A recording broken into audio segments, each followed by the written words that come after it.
The Children's Museum of Southern Minnesota announces a new CEO. Kim Kleven brings 20 years of connection to the museum as her new role as CEO.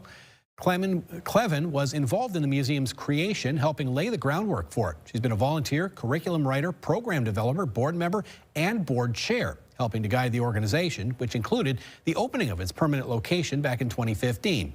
She most recently served as vice president of play and learning at the museum.